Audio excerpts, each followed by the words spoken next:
Hello learners, कैसे हैं आप सब लोग। उम्मीद करती हूँ आप सभी लोग स्वस्थ होंगे और अपने घरों पर सुरक्षित होंगे।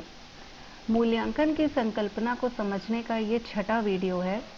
इससे पहले के सभी वीडियोस में हमने जाना था कि मूल्यांकन क्या होता है, मूल्यांकन की संकल्पना क्या है, मूल्यांकन को किन आधारों पर वर्गीकृत किया गया है, जिसमें विभिन्न आधारों पर मूल्यांकन के वर्गीकरण को हमने जाना था। आज हम जिस मूल्यांकन के वर्गीकरण के आधार को समझने वाले हैं वो आधार है सूचनाओं को संग्रहण करने की प्रकृति के आधार पर। अर्थात सूचनाओं को संग्रहण करने की प्रकृति के आधार पर भी मूल्यांकन को दो भागों में वर्गीकृत किया गया है। आगे आने वाली स्लाइड्स के माध्यम से हम ये जानेंगे कि सूचनाओं को संग्रहित करने की प्रकृति के आधार पर मूल्यांकन को जिन दो भागों में बांटा गया है उनकी स्वयं की क्या विशेषताएं हैं।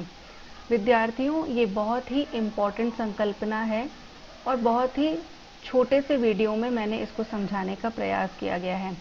अंत तक इस वीडियो में हमारे साथ बने रहिएगा, क्योंकि जैसा कि हम हमेशा करते हैं इस वीडियो के अंत में भी आप सभी के लिए दो एक्टिविटीज़ दी गई हैं जिनको आपको करना है और खुद को एसेस करना है कि आप इस संकल्पना को किस सीमा तक समझ पाए हैं।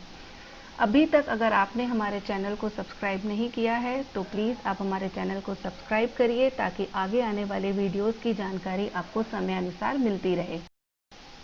सूचनाओं को संग्रहित करने की प्रकृति के आधार पर मूल्यांकन को दो भागों में वर्गीकृत किया जा सकता है, क्वालिटेटिव अर्थात गुणात्मक, क्वांटिटेटिव अर्थात मात्रात्मक। इसको हम इस प्रकार से भी कह सकते हैं, यदि हमें किसी विद्यार्थी की प्रगति को जानने के लिए उससे संबंधित आंकड़ों को या फिर सूचनाओं को एकत्र करना होता है तो हम उसे दो भागों में एकत्र करते हैं, एक उसके गुणात्मक स्वरूप के आधार पर, दूसरे उसके मात्रात्मक स्वरूप के आधार पर।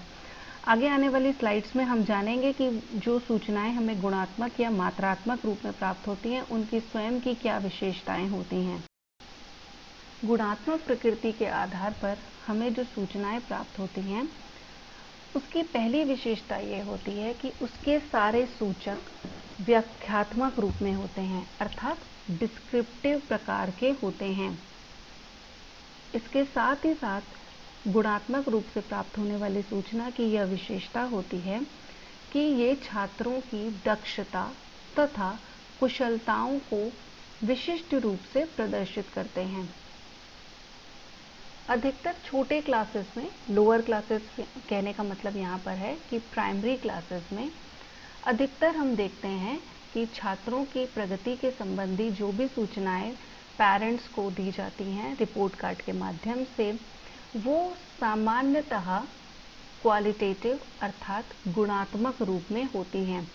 इसके अगर हम एग्जाम्पल्स देखना चाहें तो हम देख सकते हैं कि आप छोटे बच्चों के रिपोर्ट कार्ड देखिए तो आपको उसमें लिखा हुआ मिलेगा, जैसे एबिलिटीज़ इन एक्वायरिंग डिफरेंट लैंग्वेज स्किल्स, विभिन्न भाषाओं को सीखने की योग्यता, अर्थात उस छात्र में विभिन्न भाषाओं को सीखने की योग्यता कितनी है। मैथमेटिकल सम्स को सॉल्व करने की कितनी योग्यता है। Abilities in citing different examples in understanding social and environmental phenomena, ये बहुत ही इंटरेस्टिंग होती है जो आपको छोटे बच्चों के रिपोर्ट कार्ड में ही अधिकतर देखने को मिलेगा कि सामाजिक और पर्यावरणीय घटनाओं को समझने की समझदारी उस बालक में कितनी है।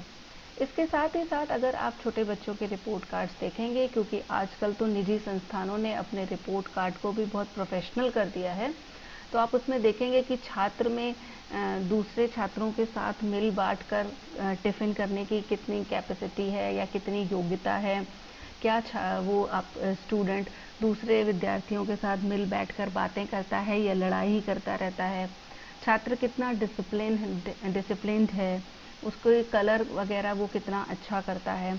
मतलब कहने का एकेडमिक क्वालिटीज़ के अलावा को करिकुलर एक्टिविटीज़ में भी छात्राओं का विस्तृत रूप से जब अध्ययन किया जाता है तो हम उसे कह सकते हैं कि वो हमारा गुणात्मक अध्ययन के अंतर्गत आता है। गुणात्मक सूचकों की कुछ अन्य विशेषताएं भी होती हैं, जैसे यह कभी कभी संभव नहीं होता है कि रिपोर्ट कार्ड में किसी भी विद्यार्थी के सारी गुणात्मक विशेषताओं को प्रदर्शित किया जा सके।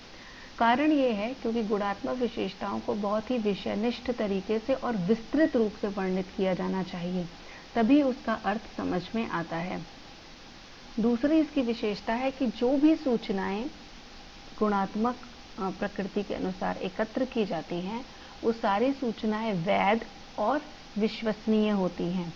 वैध कहने का अर्थ यह होता है कि जिस भी उद्देश्य के लिए उसको मापा गया, जिस भी माध्यम से उस विशेषता को मापा गया, उसका रिजल्ट बहुत ही 100% सही रहा। रिलायबल अर्थात विश्वसनीय कहने का अर्थ ये होता है कि जितनी बार भी एक ही प्रकार की परीक्षा में एक ही प्रकार के सूचक को, विशेषता को मापने के लिए बालक की परीक्षा ली गई, उतनी बार ही उसका रिजल्ट समान आया। रिलायबिलिटी का मतलब, कहने का मतलब होता है कंसिस्टेंसी ऑफ द रिजल्ट। बार बार जो भी परिणाम आता है वो लगभग समान ही होता है। एक और इम्पॉर्टेंट बात कि जो भी सूचनाएं प्राप्त की गई वो वैध और विश्वसनीय इसलिए होती हैं क्योंकि गुणात्मक रूप से जितनी भी सूचनाएं एकत्र की जाती हैं वो बहुत ही सिस्टमैटिकली, व्यवस्थित रूप से और सीक्वेंशियली, क्रमबद्ध तरीके से एकत्र की जाती हैं। इसीलिए गुणात्मक रूप से या गुणात्मक प्रकृति की जो भी सूचनाएं होती हैं, उनके आधार पर किसी भी छात्र का बहुत ही अच्छी तरह से मूल्यांकन किया जा सकता है। सूचनाओं की प्रकृति के आधार पर मूल्यांकन को जिस दूसरे भाग में बांटा गया है वो है मात्रात्मक प्रकृति अर्थात क्वांटिटेटिव। जैसा कि नाम से ही पता चलता है, इसमें ज़्यादा ध्यान मात्राओं या नंबरों अर्थात अंकों पर दिया जाता है। मात्रात्मक प्रकृति से प्राप्त जो भी सूचनाएं या आंकड़े होते हैं वो बहुत ही व्यवस्थित नहीं होते हैं। मेन फोकस जो मात्रात्मक प्रकृति से प्राप्त आंकड़ों का होता है वो रिजल्ट पर होता है और कंक्लूजन्स पर होता है। अर्थात आप आंकड़ों के द्वारा क्या निष्कर्ष प्राप्त करते हैं और क्या परिणाम प्राप्त करते हैं, इस बात पर ही मात्रात्मक प्रकृति के आंकड़ों का ज़्यादा फोकस रहता है। आजकल क्या, मान लीजिए आजकल हमारे समाज में ये प्रकृति हो गई है कि जिस भी छात्र को जितने अधिक अंक मिलते हैं, हम ये मानते हैं कि वो छात्र उतना ही अच्छा है। तो मात्रात्मक प्रकृति के आधार पर अंक प्राप्त करने की या सूचनाओं को प्राप्त करने की जो प्रमुख विशेषता होती है वो ये होती है कि इसमें जितने भी स्कोर मात्रात्मक रूप से छात्राओं को जो भी या छात्रों को जो भी स्कोर मिलते हैं, वो ये माना जाता है कि वो परफेक्ट इंडिकेटर हैं, वो सही सूचक हैं किसी भी विद्यार्थी की प्रगति को जानने के लिए। अर्थात हम कह सकते हैं कि किसी भी विद्यार्थी की प्रगति को जानने के लिए मात्रात्मक रूप से प्राप्त अंकों को एक अच्छा सूचक माना जाता है और मात्रात्मक रूप से प्राप्त की गई सूचनाओं को या आंकड़ों को एक अच्छा इंडिकेटर माना जाता है। तो विद्यार्थियों, सूचनाओं को एकत्र करने की प्रकृति के आधार पर मूल्यांकन को दो भागों में बांटा गया है, गुणात्मक अर्थात क्वालिटेटिव, मात्रात्मक अर्थात क्वांटिटेटिव।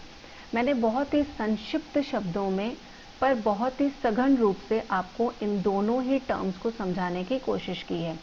आइए अब इस एक्टिविटी 1 के माध्यम से ये जानने का प्रयास करते हैं कि आपने इस संकल्पनाओं को कितना अच्छे से समझा। आपका सही उत्तर इस बात की ओर इंगित करेगा कि आपने इन दोनों संकल्पनाओं को बहुत अच्छे से समझा है, परंतु आपके द्वारा दिया गया गलत उत्तर इन संकल्पनाओं को फिर से आपको समझने के लिए विवश कर देगा। तो पहली एक्टिविटी है, which of the following variables can be expressed in quantitative terms. नीचे दिए गए इन 4 ऑप्शंस में से किस चर को मात्रात्मक रूप में अभिव्यक्त किया जा सकता है। पहला है सोशियो इकोनॉमिक स्टेटस, सामाजिक आर्थिक स्थिति। दूसरा है मैरिटल स्टेटस, वैवाहिक स्थिति। तीसरा है अचीवमेंट टेस्ट स्कोर्स, किसी उपलब्धि परीक्षण में प्राप्त किए गए प्राप्तांक। और चौथा है रेसिडेंशियल लोकेशन अर्थात रहने की स्थिति, जिसको हम अर्बन और रूरल भागों में बांट सकते हैं। देखिए, आप इस बात को ध्यान दीजिएगा, नैसर्गिक रूप से प्राकृतिक रूप से जिनको मात्रात्मक रूप में अभिव्यक्त नहीं किया जा सकता है। अदरवाइज तो हम किसी भी वेरिएबल को, जैसा कि मैंने आपको मापन में भी बताया था, हम किसी भी वेरिएबल को 0, 1, 2 या 1, 2, 3 इस तरह से भागों में बांट सकते हैं। इस प्रश्न के अर्थ को बहुत अच्छे से समझिएगा। प्रश्न मैं फिर से दोहरा रही हूँ। प्रश्न है, निम्न में से किस चर को मात्रात्मक रूप में अभिव्यक्त किया जा सकता है? आपके उत्तर का मुझे इंतजार रहेगा। आपका सही उत्तर मुझे इस बात का संकेत देगा कि आप संकल्पनाओं को सही रूप में समझ। एक और एक्टिविटी कर लेते हैं। एक्टिविटी है छात्रों का डिवीज़न उनकी फैकल्टी के आधार पर करना, अर्थात आर्ट, साइंस और कॉमर्स में छात्रों का जो विभाजन किया जाता है वो किस प्रकार के चर का उदाहरण है?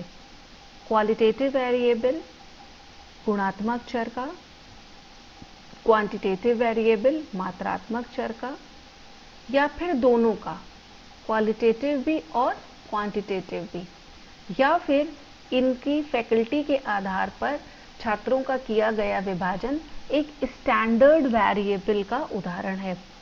आपको उत्तर यहाँ पे नहीं दिया गया है। इस प्रश्न का उत्तर भी आपको इस वीडियो के कमेंट सेक्शन में देना है। तो विद्यार्थियों, आज हमने इस छोटे से वीडियो में मूल्यांकन के वर्गीकरण को समझने का प्रयास किया और मूल्यांकन का ये वर्गीकरण एकत्र की गई सूचनाओं की प्रकृति के आधार पर था, जिसे दो भागों में बांटा जा सकता है, गुणात्मक अर्थात क्वालिटेटिव, मात्रात्मक अर्थात क्वांटिटेटिव। दोनों की विशेषताओं को संक्षिप्त रूप से समझाते हुए मैंने आपको 2 एक्टिविटीज भी दी हैं। अब आपको इन एक्टिविटीज का उत्तर इस वीडियो के कमेंट सेक्शन में देना है। आपको अगर कोई फीडबैक भी देना है तो आप मेरे इस वीडियो के कमेंट सेक्शन में आप अपना फीडबैक दे सकते हैं। इसके साथ ही साथ अगर आपको कोई टॉपिक पढ़ना है, जिस टॉपिक में आपको कोई प्रॉब्लम हो रही हो, वो भी आप मुझे सजेस्ट कर सकते हैं। मुझे लगता है कि आपको इन दोनों संकल्पनाओं को समझने में अब कोई समस्या नहीं होगी। मुझे उम्मीद है कि मैंने आपके सारे डाउट्स को भी दूर कर दिया होगा। आगे आने वाले समय में और भी संकल्पनाओं को पढ़ाया जाएगा और आपको समझाने का प्रयास किया जाएगा। स्टूडेंट्स, अगर आपको हमारे वीडियोस अच्छे लगते हैं तो आप प्लीज़ उसे लाइक करिए और सब्सक्राइब करिए, ताकि आगे आने वाले वीडियोस की सूचना आपको बहुत ही आसानी से मिल सके। Thank you students for listening me and best of luck.